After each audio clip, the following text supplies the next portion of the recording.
Lucas 11, nós vamos ler do 37 ao 54. Diz assim a palavra do Senhor. Ao falar Jesus essas palavras, um fariseu o convidou para uma refeição na sua casa. Entrando na casa, Jesus tomou lugar à mesa.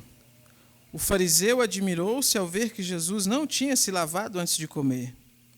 Mas o Senhor lhe disse: vocês, fariseus, limpam o exterior do copo e do prato, mas o interior de vocês está cheio de roubo e de maldade. Seus tolos, quem fez o exterior não é o mesmo que fez o interior? Mas deem como esmola o que está dentro do copo e do prato, e tudo lhe será limpo. Mas ai de vocês, fariseus, porque vocês dão o dízimo da hortelã, da arruda e de todas as hortaliças, e desprezam a justiça e o amor de Deus. Vocês deveriam fazer essas coisas sem omitir aquelas. Ai de vocês, fariseus, porque gostam da primeira cadeira nas sinagogas e das saudações nas praças. Ai de vocês que são como as sepulturas invisíveis, sobre as quais as pessoas passam sem perceber. Então, tomando a palavra, um dos intérpretes da lei disse a Jesus: Mestre, ao dizer estas palavras, o Senhor está ofendendo também a nós. Mas Jesus respondeu: ai de vocês também, intérpretes da lei, porque sobrecarregam os outros com fardos superiores às suas forças, mas vocês nem sequer com um dedo tocam nesses fardos. Ai de vocês, porque edificam os túmulos dos profetas que os pais de vocês assassinaram. Assim são testemunhas e aprovam com cumplicidade as obras dos pais de vocês, porque eles mataram os profetas, e vocês edificam túmulos para eles. Por isso também disse a sabedoria de Deus: mandarei para eles profetas e apóstolos, e alguns deles matarão, e a outros perseguirão, para que dessa geração se peçam contas do sangue dos profetas derramado desde a fundação do mundo, desde o sangue de Abel até o sangue de Zacarias, que foi assassinado entre o altar e o santuário. Sim, eu afirmo a vocês que se pedirão contas a essa geração. Ai de vocês, intérpretes da lei, porque vocês pegaram a chave do conhecimento. No entanto, vocês mesmos não entraram e impediram os que estavam entrando. Quando Jesus saiu dali, os escribas e fariseus começaram a contestá-lo com veemência, fazendo perguntas a respeito de muitos assuntos, com o objetivo de tirar daquilo que ele dizia um motivo para o acusar. Até aí nossa leitura, irmãos, vamos orar? Senhor Deus, nós te louvamos, Senhor, por mais uma vez estarmos aqui reunidos entre irmãos para cultuarmos ao Senhor, para prestarmos adoração, louvor ao teu nome, Senhor. Muito obrigado, Deus, que privilégio nós sentimos em nosso coração, podermos te louvar, podermos cantar, Senhor, canções, louvores ao teu nome, expressando a gratidão do nosso coração, expressando, Deus, a satisfação que sentimos em nosso ser de servir ao Senhor e reconhecendo, Deus, a tua grandeza, o teu poder, a tua soberania sobre todas as coisas. Obrigado, Senhor. Muito obrigado. Que o Senhor, agora, Senhor, continue no nosso meio e que o Senhor fale conosco por meio da tua palavra que será pregada, Deus, tanto aqui no salão quanto para as crianças também, que vão ter o tempo delas ali, Senhor. Que a tua palavra possa achar lugar em nosso coração, Deus. Que a tua palavra possa nos ensinar, nos corrigir, nos exortar, nos consolar, Deus, em toda a verdade. E que saiamos daqui, Senhor, nessa noite, conhecendo um pouco mais do Senhor, com mais temor no nosso coração, com mais amor ao Senhor, por meio da tua santa palavra. Em nome de Jesus. Amém.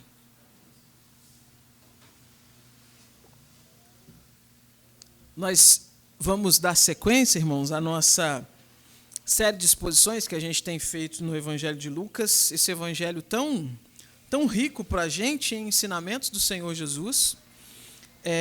O maior texto do Novo Testamento é o Evangelho de Lucas, né, em questão de extensão. Então a gente tem aqui muita coisa que a gente já vem cobrindo há algum tempo, aprendendo sobre Jesus, aprendendo sobre o ministério do Senhor Jesus, aprendendo sobre o Evangelho do Senhor Jesus, sob a perspectiva desse homem, esse evangelista chamado Lucas, que não foi um dos apóstolos de Jesus, não foi um dos 12, mas foi alguém que o Espírito Santo usou para registrar, para fazer uma pesquisa bem acurada, bem feita aqui dos acontecimentos que se deram com Jesus. O texto que a gente vai ver hoje É um texto longo, como vocês puderam ver aí na leitura, né, 17 versículos, mas que basicamente nos ensina aqui sobre o perigo de viver de aparências e a necessidade de ter a palavra de Deus como nosso único guia no serviço e no trabalho ao Senhor. E como que Lucas nos instrui sobre isso? Como que ele nos ensina sobre isso? Ele nos conta, então, sobre a sequência desse ministério do Senhor Jesus, que no ponto que a gente está analisando aqui, o Senhor Jesus já está na região de Jerusalém, já está na última parte do seu ministério, já está próximo aqui do momento onde vai ser preso, onde vai ser morto, onde vai passar ali, então, pelo seu suplício, pela sua paixão, e os embates que o Senhor Jesus começa a ter aqui, então, com fariseus, com mestres da lei, eles começam a ficar mais agudos. Desde o começo, Jesus foi confrontado por esses homens e confrontou também esses homens, mas agora, nessa última parte do seu ministério, isso vai ficar mais agudo, isso vai ficar mais visível.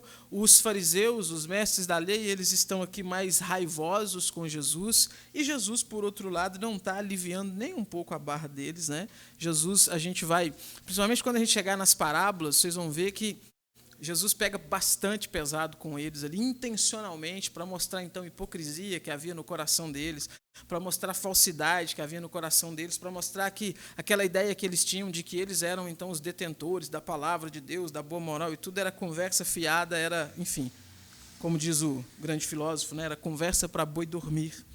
Jesus vai mostrar para eles, então, desvelar esse coração pecaminoso que eles têm. E como que o Senhor Jesus faz isso aqui, então?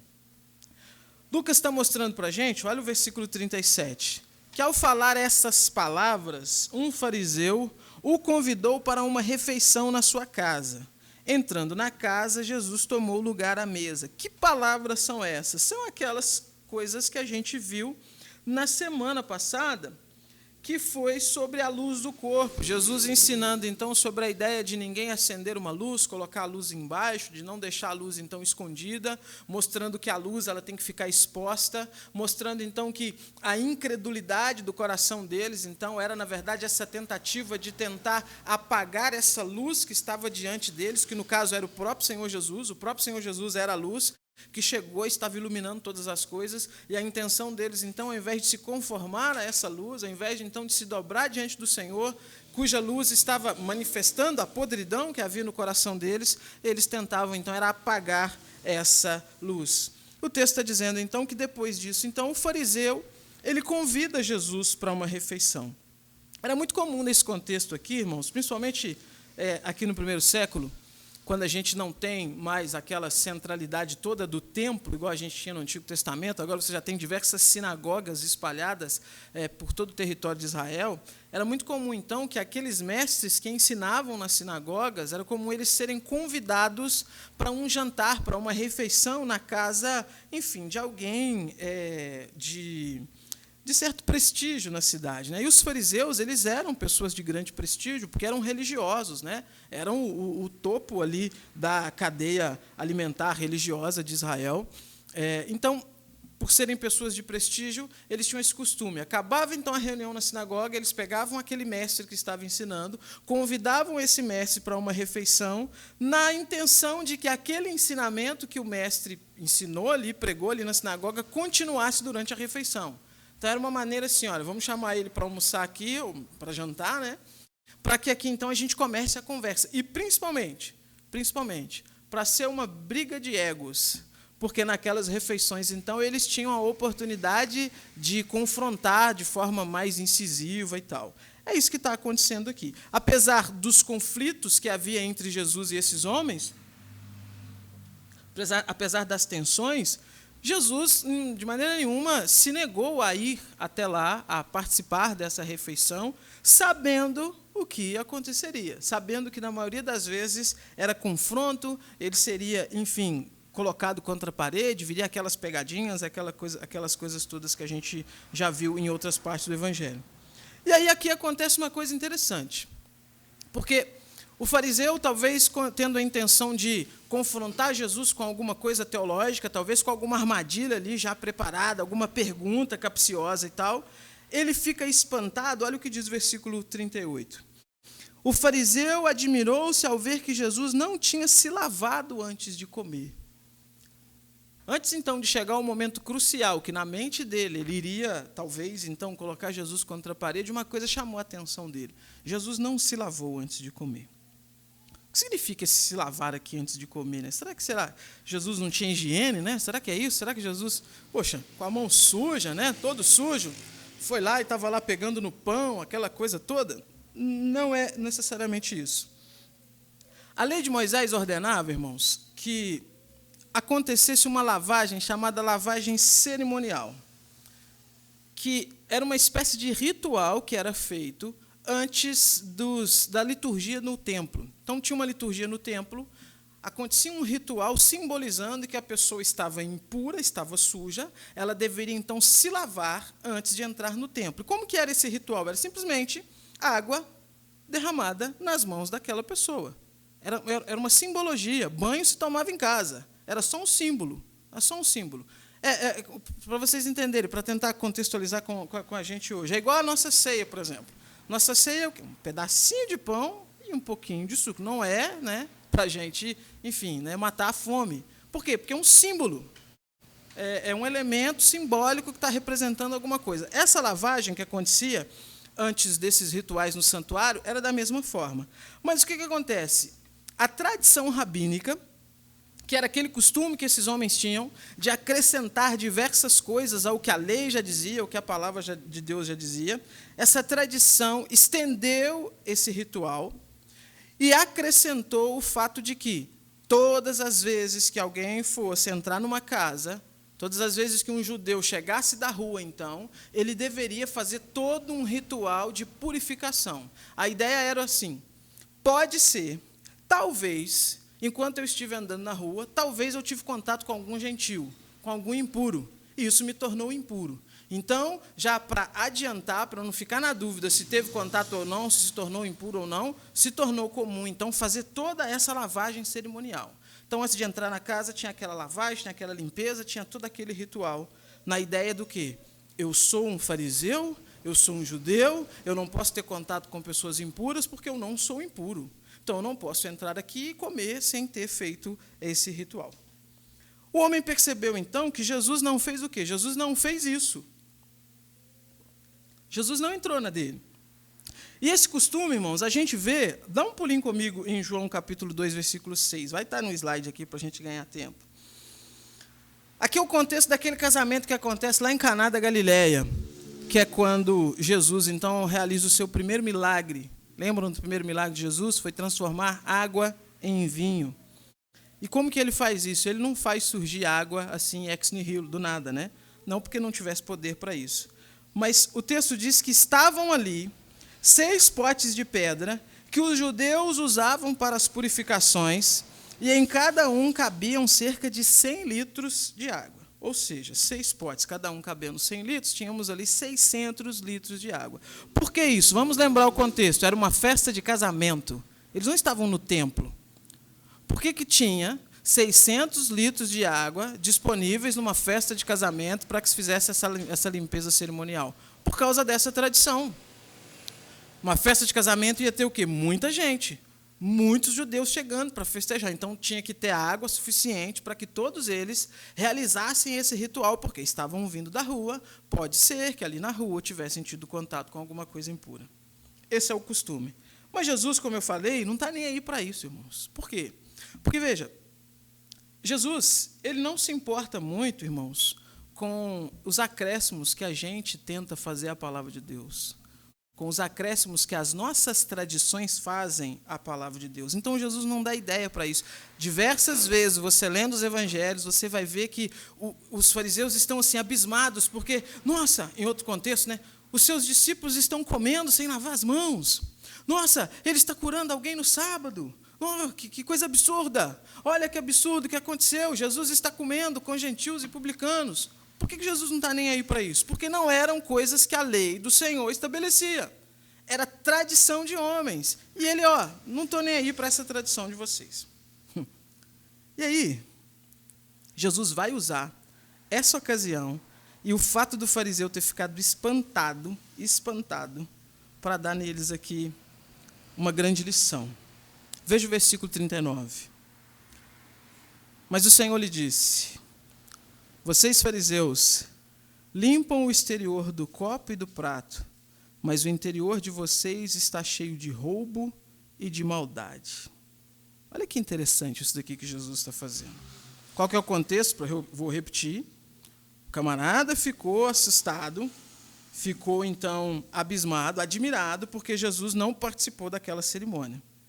Jesus, percebendo isso, ele diz assim, do nada, imagina todos ali sentados, talvez esperando começar o debate teológico. Jesus percebe então a admiração, o espanto daquele homem. O texto não diz que o homem falou alguma coisa, então provavelmente ele simplesmente guardou para si, mas no seu coração ele ficou com aquele espanto. E Jesus, conhecendo todas as coisas, Jesus aproveita então aquela cena, lotado de fariseus. Os fariseus são a nata religiosa da época, como eu falei, são pessoas de prestígio, são pessoas que estão lá em cima.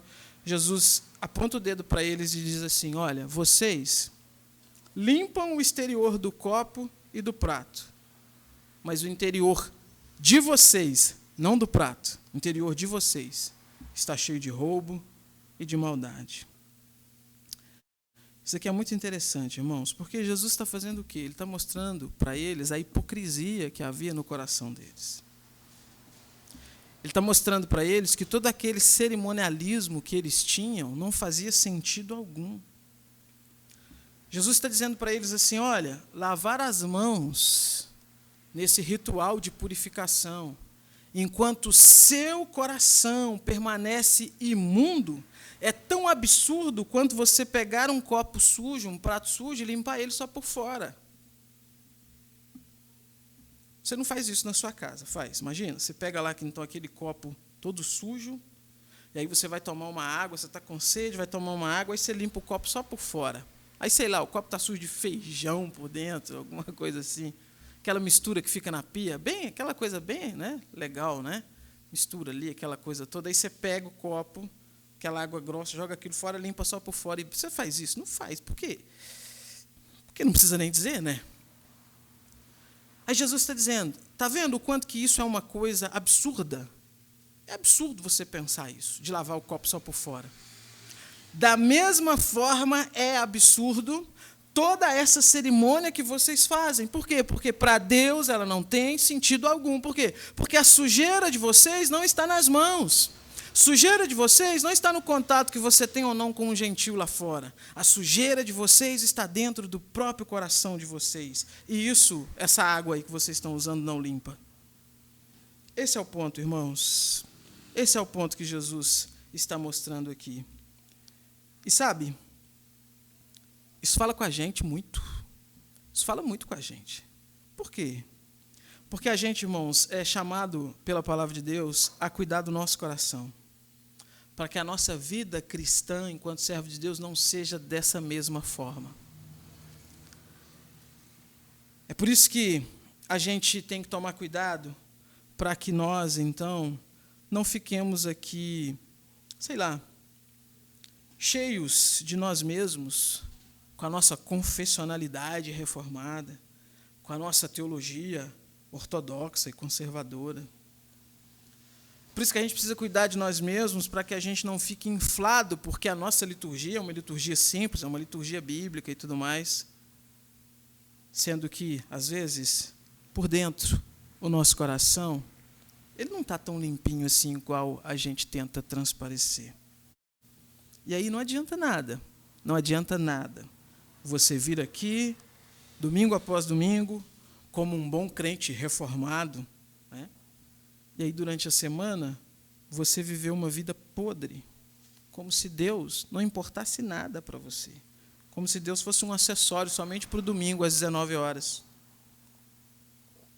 E aí, irmãos, evidencia, então, na nossa vida a necessidade de algo que a Bíblia fala diversas vezes: a busca pela santidade.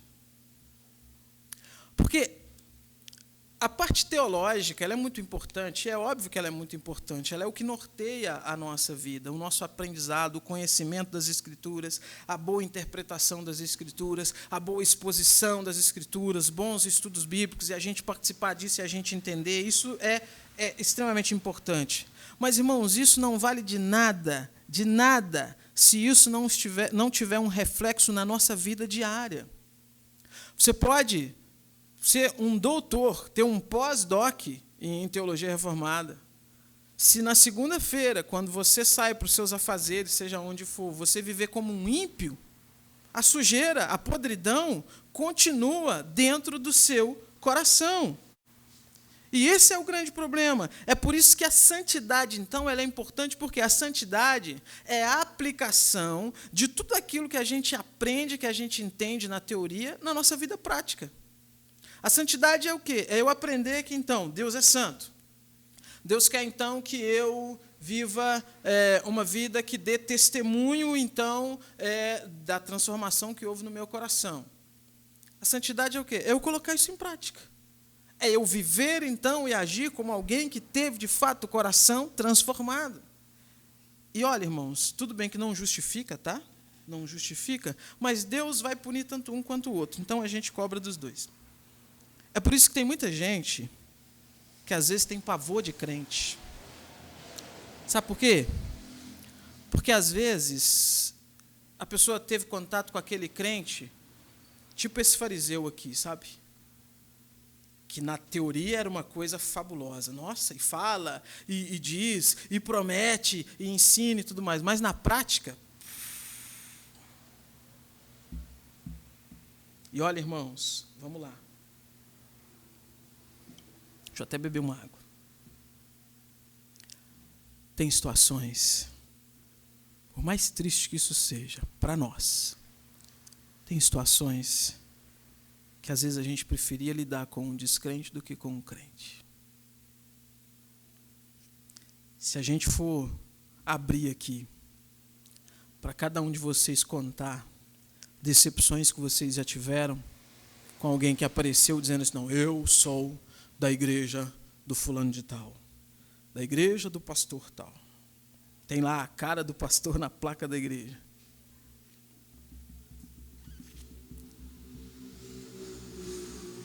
Por quê, irmãos? Porque a preocupação está com essa limpeza cerimonial e não a limpeza do coração. E a gente tem que tomar cuidado com isso. Porque, veja, a Bíblia diz que nós vamos prestar contas a Deus de cada palavra que a gente fala. Você já pensou nisso? Quantas coisas você falou hoje que você nem lembra mais? Você consegue mapear, desde a hora que você acordou até agora, quantas coisas você falou? A Bíblia diz, e não é figura de linguagem, é literal, a Bíblia diz que a gente vai prestar conta de tudo isso. Imagina, irmãos, se a gente vai prestar conta de cada palavra, imagina a nossa conduta no geral, que é o espelho que o mundo tem, que é a vitrine que o mundo tem para olhar para nós, para ver Cristo em nós.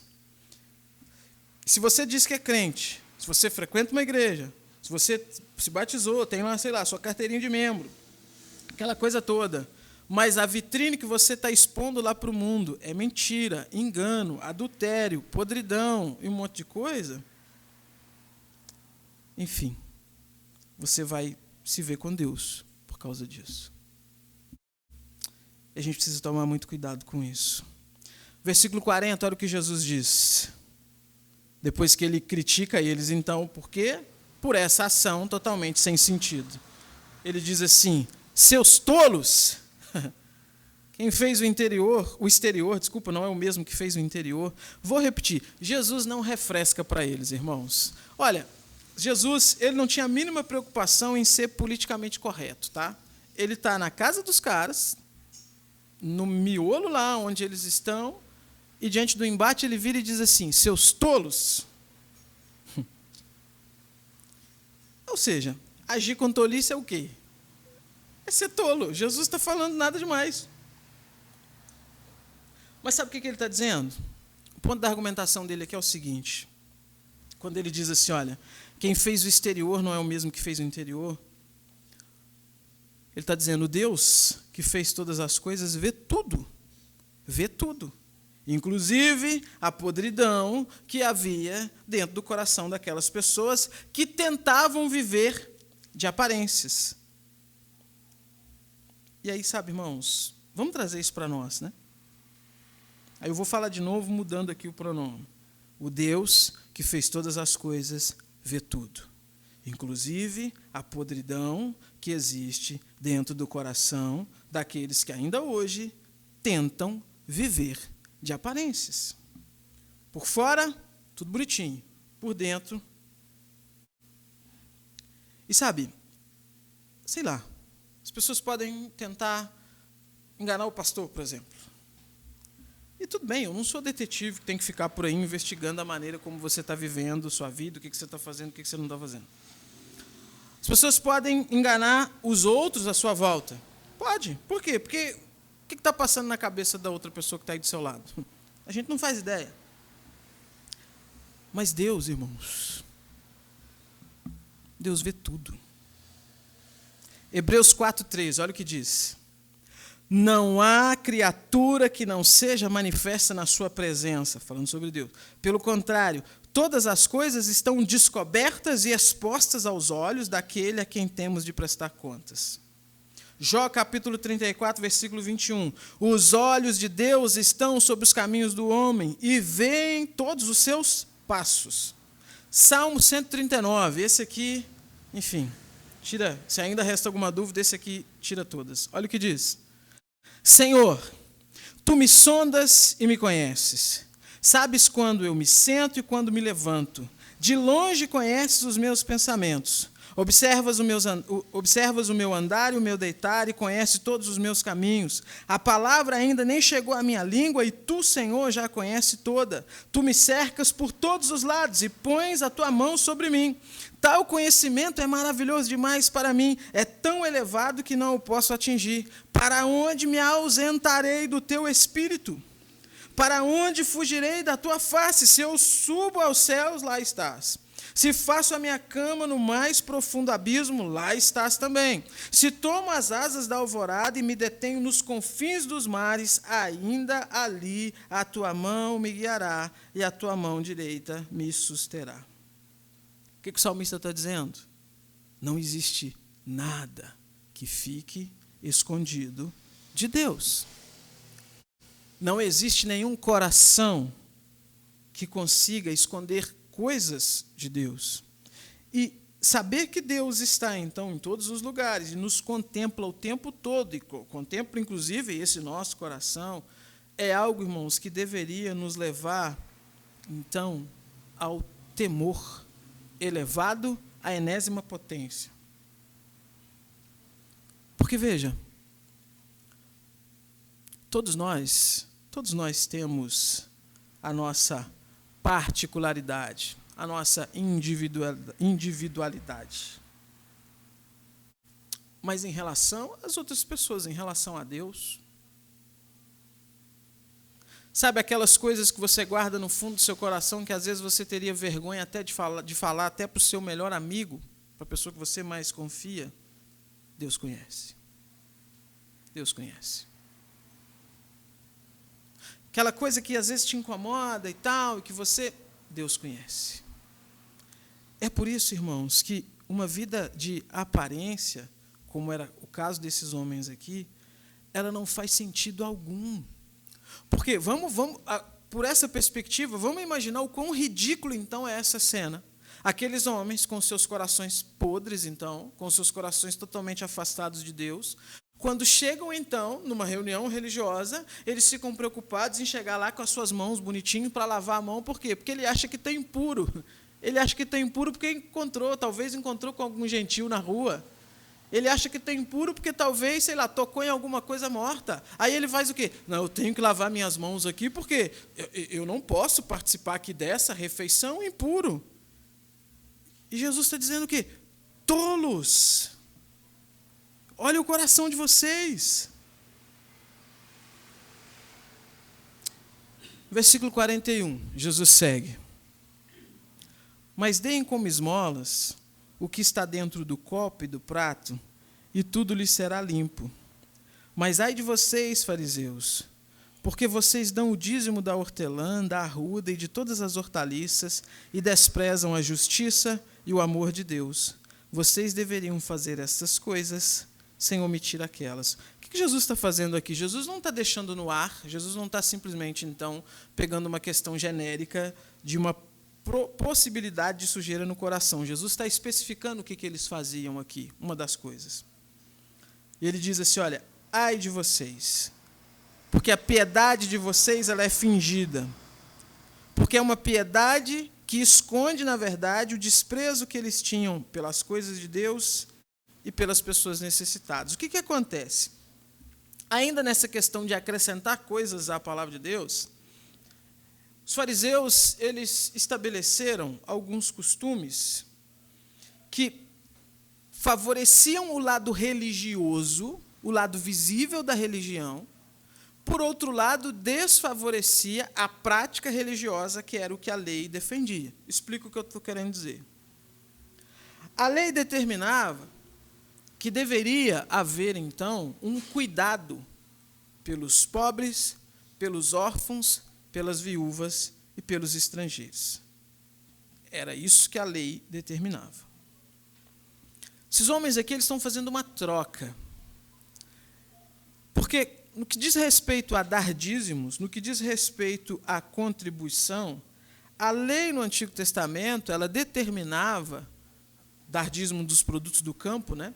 Ela determinava que esse dízimo ele deveria ser dado, pelo menos sobre 3 frutos aí da terra, que eram os grãos, o vinho e o azeite.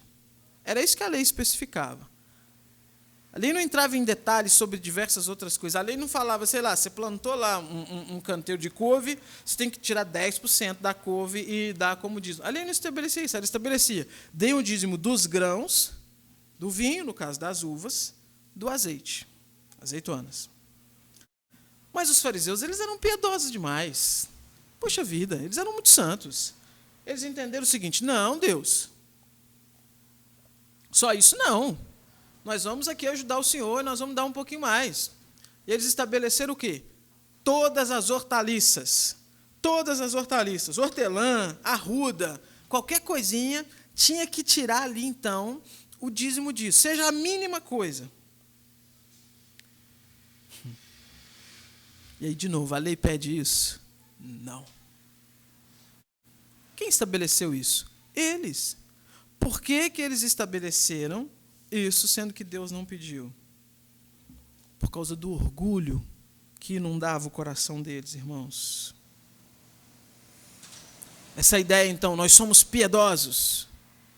A lei não está pedindo, mas nós vamos fazer. Por quê? Porque nós somos piedosos. Nós não somos como esses aí que não são. Nós somos piedosos. E enquanto eles excediam, então, isso que Deus não exigiu, eles desprezavam o que Jesus está condenando aí no final do versículo. A justiça e o amor de Deus. E com a justiça aqui, irmãos, tem muita coisa envolvida, tá? Eles desprezavam, como eu falei, o cuidado com os necessitados.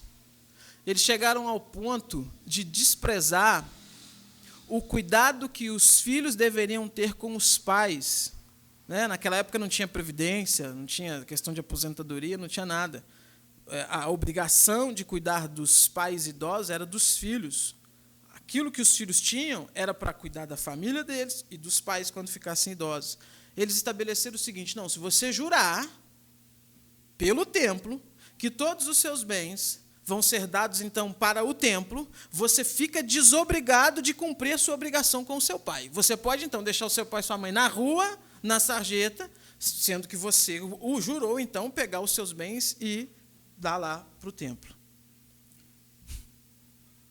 E aí você acha, vamos pensar comigo, você acha que Deus está preocupado com o ouro que ornamenta o templo ou com o pai e a mãe idoso que ficou desassistido porque o piedoso pegou tudo aquilo que ele tinha e doou para o templo? A lei mandava fazer o quê? Cuidar dos pais.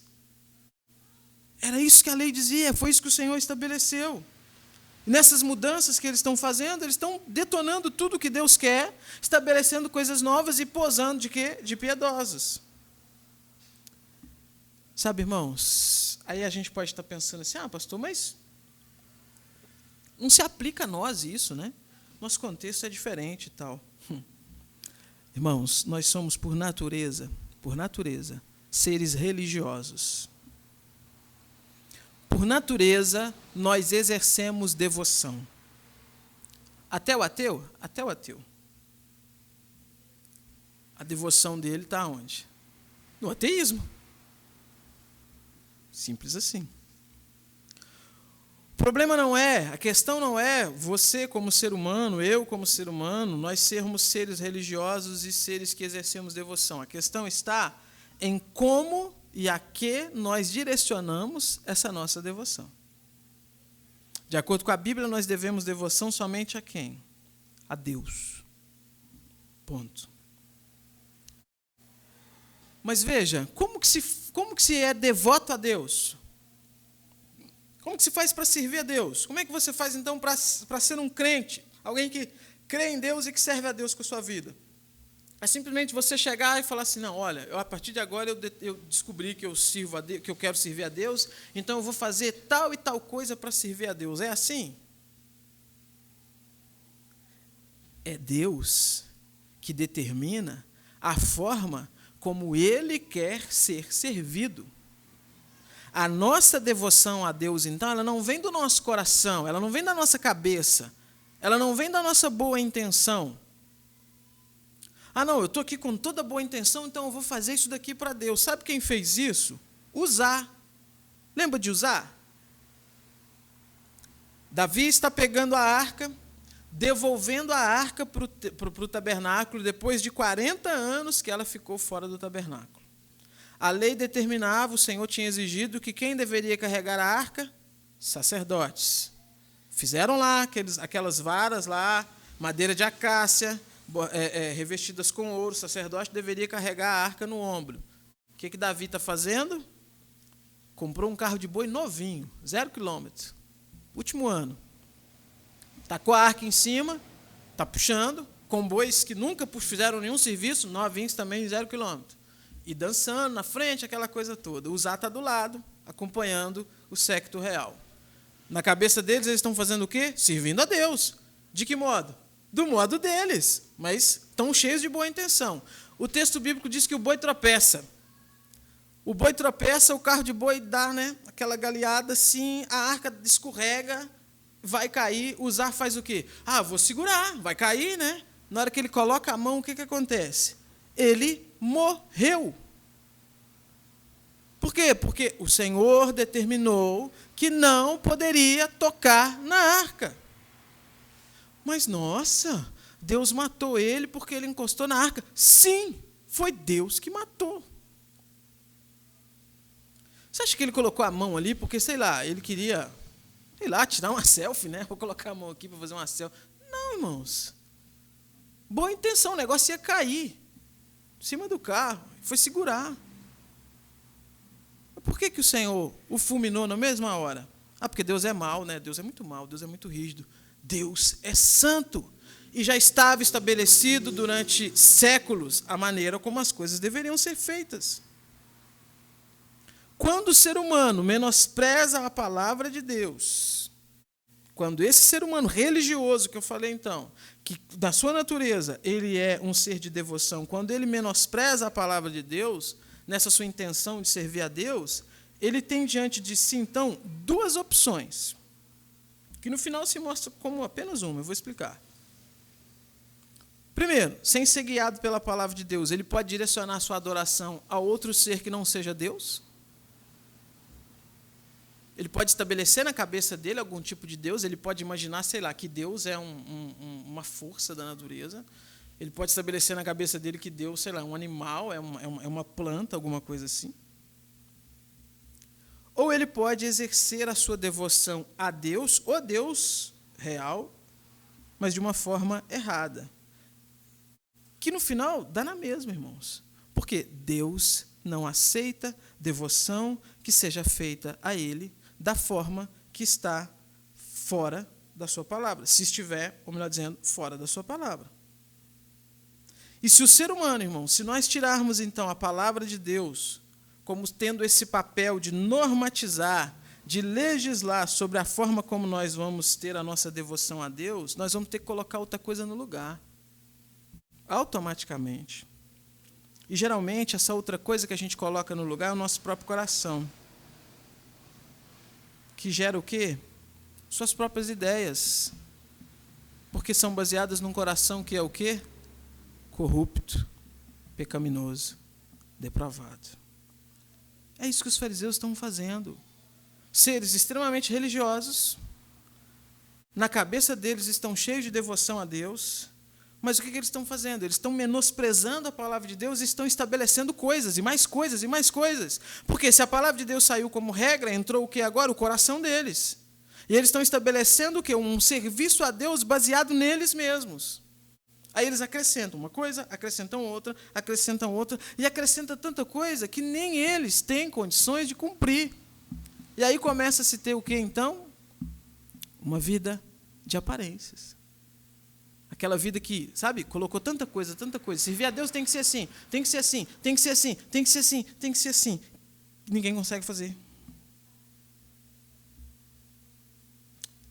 E aí vem para nós, irmãos, o seguinte alerta nesse sentido. Eu e você, nós, enquanto igreja do Senhor, enquanto indivíduos, nós precisamos nos apegar firmemente à palavra de Deus, para que sejamos norteados pela palavra de Deus a como, então, servimos a esse Deus.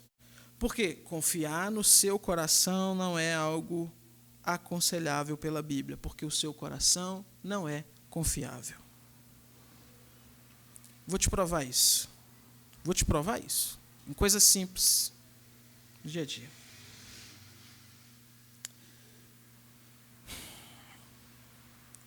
Quantas coisas você já pensou em fazer? Quantas coisas você já pensou em fazer e pensou assim, não, isso aqui é a coisa certa, é isso aqui mesmo, é dessa forma, e olha, eu já pensei aqui, eu já refleti e tudo mais. E aí, no final, você viu que você fez um negócio totalmente diferente daquilo que você pensou. Quantas coisas você queria, e queria muito, e desejou, sabe? Falou, eu quero, porque isso daqui vai ser tal coisa na minha vida, vai se encaixar aqui em tal lugar, e vai ter tal resultado. E hoje você odeia essas coisas. E hoje você começa a pensar assim, não sei onde é que eu estava com a cabeça quando eu fiz isso daqui. Nós somos cheios de certeza, irmãos. Mas com poucos segundos, essas nossas certezas, elas se mostram tão firmes como um castelinho de cartas. Sabe aquele castelinho de baralho que a gente fazia para brincar? Que a criança vem só para aquilo ali e aquilo desmorona. Nós erramos o tempo todo.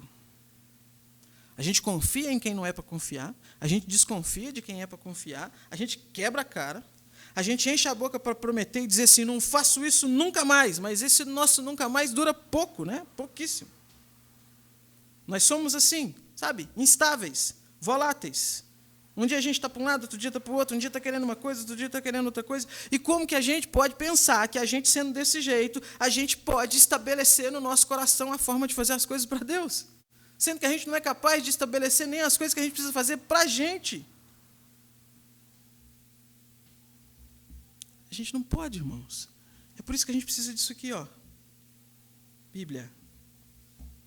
Para nortear a nossa vida. Cristo, que é o mesmo ontem, hoje e eternamente. Deus, em quem não há nenhuma sombra de variação. Não é isso que a Bíblia diz? É isso que a Bíblia diz. No Senhor não há nenhuma sombra de variação. Enquanto nós somos essa variação ambulante, em Deus não há sombra de variação. É por isso que a gente precisa ter algo fixo, ter algo estabelecido, para que a gente foque nisso, estabeleça a nossa segurança, a nossa confiança nisso e seja norteado por isso. A Bíblia, ela serve como essa linha, então, que a gente deve seguir. E, na verdade, não é que a Bíblia fica fugindo de debaixo dos nossos pés a todo momento, ela continua ali. É a gente que desvia para lá e para cá e precisa, então, continuamente usar essa linha como referência para voltar de novo no caminho. E isso em todas as coisas, inclusive no serviço a Deus. Se não, o que a gente vai fazer? Igual os fariseus. estabelecer um monte de coisas, estabelecer regras, estabelecer coisas, fazer acréscimo daqui, acréscimo de lá, acréscimo daqui, de lá. Aí um chega com o coração dele e fala, não, eu acho que tem que ser assim. Aí o outro chega e fala, não, para mim eu já acho que tem que ser assim. Aí o outro chega, sabe? A gente precisa da Bíblia, a gente precisa da palavra de Deus e se apegar à palavra de Deus para ficar livre disso. E aí Jesus segue então, com seus ais, né? Versículo 43. Ai de vocês, fariseus, porque gostam da primeira cadeira nas sinagogas e das saudações nas praças. Ai de vocês que são como sepulturas invisíveis sobre as quais as pessoas passam sem perceber. Isso daqui é fascinante, irmãos. Jesus, enfim, Jesus era alguém muito legal. E é muito legal de aprender com Jesus. Versículo 43, quando ele diz assim, olha, vocês gostam da primeira cadeira nas sinagogas e da saudação nas praças. Ele está simplesmente atacando o orgulho dos caras, né?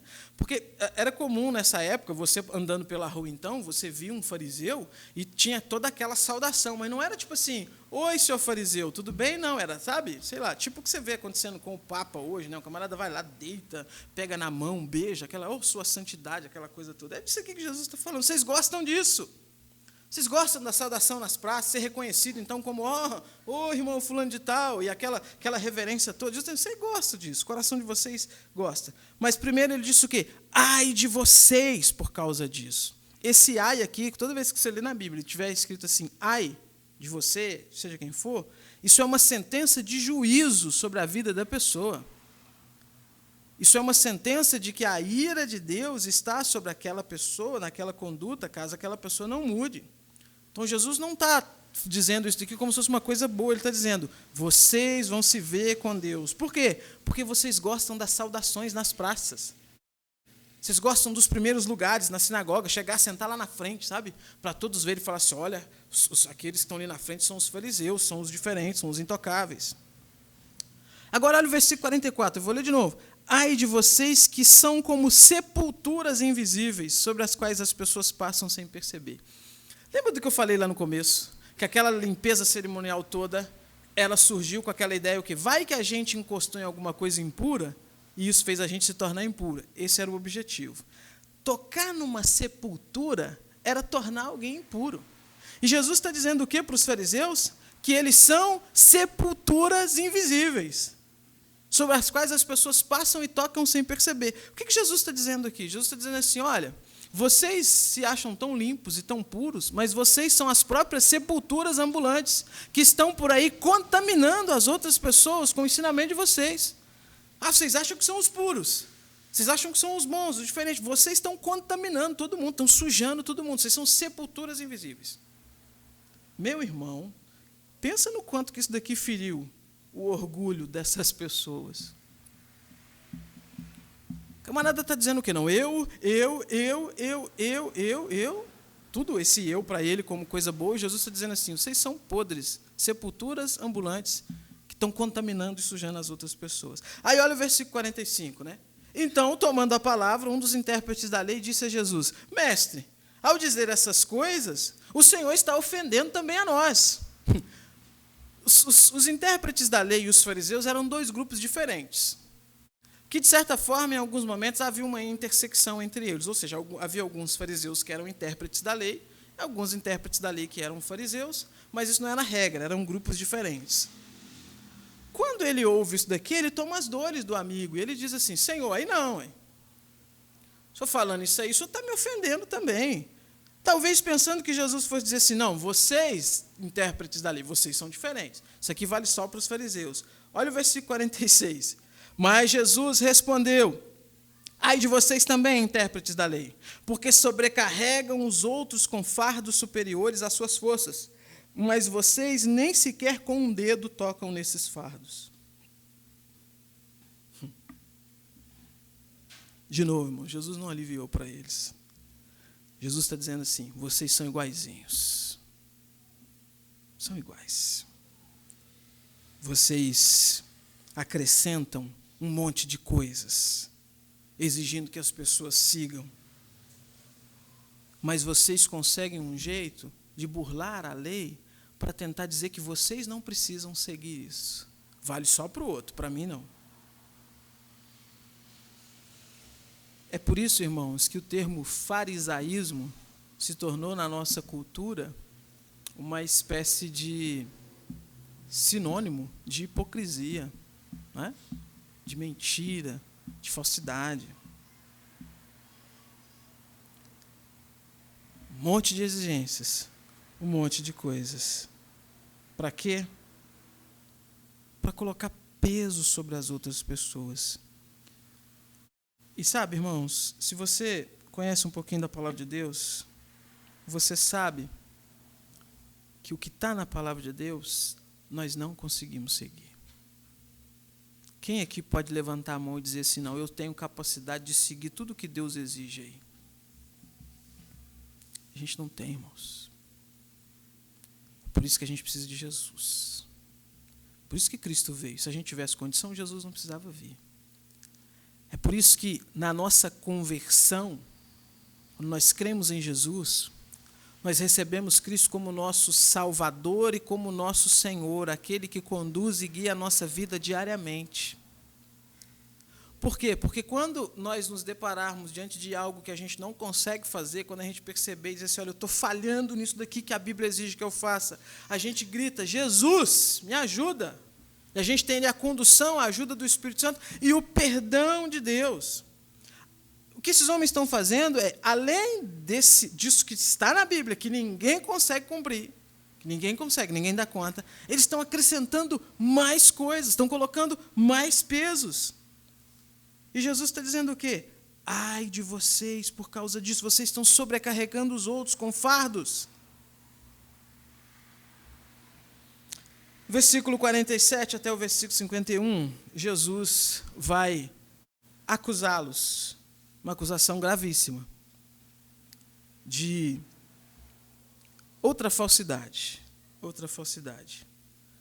que é o quê? Esses homens, eles tinham um costume de ornamentar o túmulo dos profetas. Então, sei lá, você tinha lá o túmulo lá onde está o corpo de Isaías, de Jeremias, de outros tantos, Eliseu e tal. E eles faziam o quê? Eles ornamentavam aquilo. Não, aqui está o túmulo do grande profeta que profetizou aqui para a nossa nação. Mas aí você vai olhar, Isaías morreu cerrado ao meio. Por que ele morreu cerrado ao meio? E cerrado ao meio não foi assim, né? Foi do meio das pernas assim. Uma serra de madeira. O pessoal que do serviço braçal aí vai lembrar do tal do rupião. É um serrote que duas pessoas usam. Um pega de um lado, outro pega do outro. Prenderam Isaías numa certa estrutura e cerraram ele dessa forma. Jeremias foi morto também de uma forma violenta. Diversos outros profetas mortos de forma violenta. Por que eles foram mortos de forma violenta? Porque as pessoas não se submeteram à mensagem que eles pregavam. Mas você sabe que quem cerrou Isaías ao meio não foram os gregos, os egípcios, os babilônios, os assírios, foram os judeus. Quem matou Jeremias foram os judeus. E Jesus está dizendo assim para eles, olha, quando vocês estão aí colocando então flores aí no túmulo dos profetas, ornamentando e tudo mais, vocês estão, na verdade, sendo cúmplices do que os pais de vocês fizeram quando não ouviram e não acataram a mensagem desses profetas e os mataram. Olha o versículo 49, o que diz. Por isso também disse a sabedoria de Deus, mandarei para eles profetas e apóstolos, e a algum deles matarão, e a outros perseguirão, para que dessa geração se peçam contas do sangue dos profetas derramado desde a fundação do mundo, desde o sangue de Abel até o sangue de Zacarias, que foi assassinado entre o altar e o santuário. Sim, eu afirmo a vocês que se pedirão contas a essa geração. Vamos lá. O que Jesus está dizendo aqui? Por que ele estabelece Abel até Zacarias? Zacarias foi um profeta assassinado, está lá em 2 Crônicas, capítulo 24, 20, eu não vou ler para a gente ganhar tempo.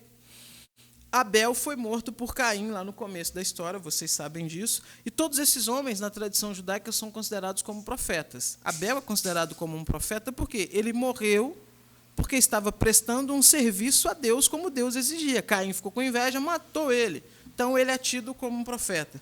Jesus pega aqui de A a Z, literalmente, Abel a Zacarias. E ele está dizendo, olha, vocês os pais de vocês mataram todos esses profetas.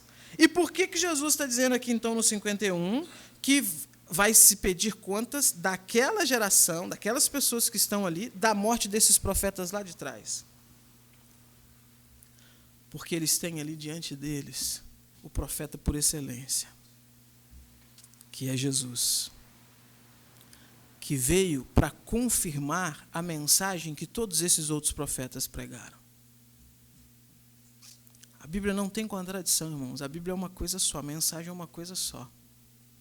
Todos os profetas, eles profetizaram sobre, no final das contas, a profecia deles falava sobre Cristo. E agora aqueles homens têm diante de si quem? Cristo. E Jesus está dizendo, os pais de vocês mataram os profetas, e vocês vão ser culpados, por quê? Porque vocês também vão matar o profeta que está aqui diante de vocês. Isso é triste, irmãos. Isso é triste. Por quê? Porque eles vão prestar contas disso. Tiveram diante de si o Messias, tiveram diante de si Jesus, tiveram diante de si a revelação, o Deus encarnado. E como eu falei em algumas semanas atrás, não creram em Jesus e fizeram o quê? Ah, Jesus, responde essa pegadinha aqui. Ah, Jesus, o Senhor está curando no sábado. Ah, Senhor, o Senhor está comendo sem lavar as mãos. Ah, Senhor, poxa, os seus discípulos estão ali comendo espiga sem lavar as mãos. Eu acho interessante uma ilustração que o Paul Washer faz disso. O Paul Washer diz que o que eles fazem é a mesma coisa que você tivesse, então, uma guerra. Imagina uma guerra e você tem um soldado no fronte de batalha e bala para todo lado, granada, canhão, tudo mais, aí ele pega o celular e começa a jogar um joguinho. Ou seja, ele está diante de uma situação de vida ou morte. Ele está diante da situação mais grave da vida dele, ele está fazendo o quê? Preocupado com coisas triviais. É isso que esses homens estão fazendo. E Jesus está dizendo, esse desprezo de vocês, esse desprezo pela palavra de Deus, esse desprezo pelo profeta de Deus está aqui diante de vocês. Vocês vão prestar contas a Deus diante disso. Para a gente finalizar, irmãos, apenas duas aplicações aqui a mais para a gente desse texto. Primeira coisa, uma vida de aparências é uma vida extremamente cansativa e sem sentido. Fuja disso. Ore e peça ao Senhor, esse mesmo Senhor que conhece todas as coisas, para te ajudar. Confesse seus pecados. Se arrependa deles. Mude de postura. Melhor do que ficar sustentando, então, um personagem, sustentando algo que não se é se arrepender desses maus caminhos e buscar ser, então, de verdade, esse personagem que a pessoa tenta representar. E isso aqui, irmão, se encaixa em vários contextos de vida de aparências. Contexto da igreja, contexto familiar, contexto social. Mas, independente do contexto, o fato é que isso não tem valor nenhum para Deus. E a cada dia que a pessoa insiste nisso, e mantém isso, ela acumula condenação para a sua vida. Ah, pastor, mas o que é viver de aparências? Defina isso aí para a gente. É a vida do pecado escondido, da vida dupla. Sustentar um personagem piedoso apenas diante dos outros, mas no interior, então, ser aquela podridão toda. Já contei para vocês aquela historinha que se conta, né, do menino. Criancinha. E criança é mestre para essas lições, né? Do menino que chegou para a mãe e falou assim, mamãe, eu quero morar na igreja. Vamos mudar aqui para a igreja? Vamos passar a morar aqui na igreja? E a mãe fala assim, morar aqui? Mas por que você quer morar aqui na igreja? Ah, porque aqui na igreja o papai é tão legal.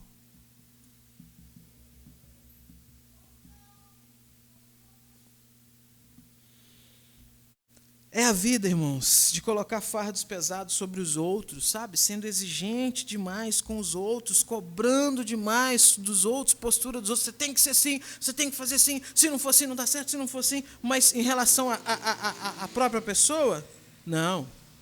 Não é bem assim. Né?